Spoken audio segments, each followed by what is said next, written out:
Now, the Alachua County School District received the grade of an A for the 5th year in a row, yet schools like Gainesville High School are still being fined thousands of dollars. 12 commencement ceremonies are scheduled to take place at the O'Connell Center this weekend, so you can be sure to expect the graduate takeover to last through the weekend. There are rocky, unpaved areas all down the street, just like this one at the corner of 13th and 8th Avenue. Schools like PK Young are already changing how they serve school lunches, offering healthy choices. To donate money to the relief work in Haiti, all you have to do is go to the website redcross.org/Haiti, click Donate Funds, and you can donate as much or as little money as you'd like. Here at the Alachua County Sheriff's Office, anyone can make a request for a 911 call. You don't have to be a member of the press, you don't have to say your name, and you don't even have to say why you want the call. After 18 days of protesting, the people of Egypt are now celebrating in the streets after President Hosni Mubarak stepped down today. After an additional month of campaigning, Craig Lowe can finally celebrate. Lowe beat Don Marsh for Gainesville mayor by a mere 35 votes in a race Lowe says was riddled with negativity. Flyers that were supposedly anonymous being directed at our campaign. There was definitely homophobia and prejudice that was injected into the campaign. We're looking at a recount of some sort. Because of the less than 0.5% difference in the vote, there will be a ballot recount to verify the results. First time I ran for office was in 2003, and I won that election by 16 votes. So it's not an unfamiliar position to found myself in. In this race for office, no one could confidently say who would take home the win. Each precinct vote update landed Craig and Marsh extremely close. Oh my God. And some technical difficulties only increased the tension. It's been an hour and a half since the polls closed, and this time last month the results were in and the news of the runoff was out. But tonight, it seems that there's a machine down and everybody's waiting for it to come here to the Supervisor of Elections office so we can get the results. More than 2 hours after the polls closed, the runoff voter results were finally announced. The results aren't finalized just yet, but Lowe doesn't seem to be too worried. I do feel confident that the results will be upheld, but there is Lauren Smiley, WUFT News. After months of detours and torn-up streets in the area southeast of UF's Norman Hall, neighborhood drivers have had enough. It's pretty bad. It's pretty frustrating. It's pretty bad. It's really awful. It's awful.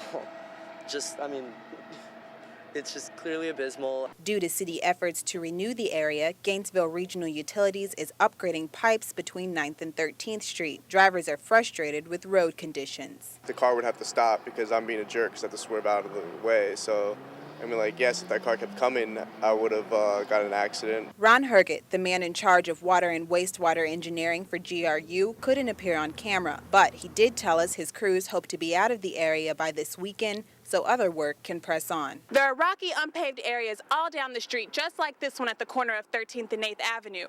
And drivers are choosing to either slow down to make it across or avoid it completely by going into oncoming traffic. Because of roadblocks and street closures, RTS bus routes have been changed, causing people to have to wait longer than usual.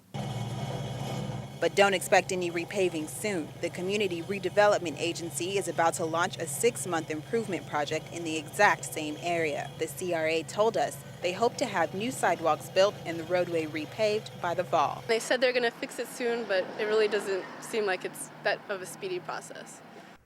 Education Week's Quality Counts Education Report is out, and they give Florida the score of a B-. But here in Alachua County, the school district received the grade of an A, yet they're still facing hundreds of thousands of dollars in potential fines for violating class size regulation. Now, I spent some time at a local high school to see just how much of a problem class size really is, if it's a problem at all. Today's lesson plan in Mr. Forgione's economics class is a little different. They have a test tomorrow. How many of you all get test anxiety? And in a class this size, the grades will vary. But according to the Florida School Boards Association, these students are likely to score higher than the average test takers in the state of Florida. An interesting prediction, considering Gainesville High School is in violation of a class size amendment put in place to foster higher grades. You'd think they wouldn't score so highly, but one student believes it's because of larger classes he does so well. The more people in a class, I think you get different perspectives and like point of views. So like you get to learn everybody's point of view, and it kind of opens your eyes more. These students seem to be engaged and interested, so where the problem is remains unclear. Now, the Alachua County School District received the grade of an A for the 5th year in a row, yet schools like Gainesville High School are still being fined thousands of dollars for failing to meet a class requirement that teachers I spoke with say doesn't even matter.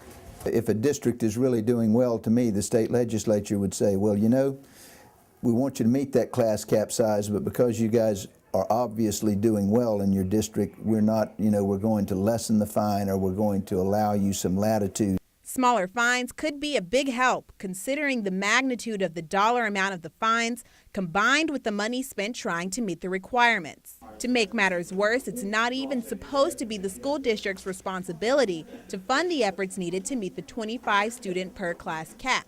To add insult to injury, lawmakers are required to fully fund class size, chose not to do so, and now are fining districts that don't fully meet class size. The Alachua County School Board has signed on to a lawsuit to prevent future withholding of funds, but until it's filed, they continue to take the hit and pay the fine. Lauren Smiley, WUFT News.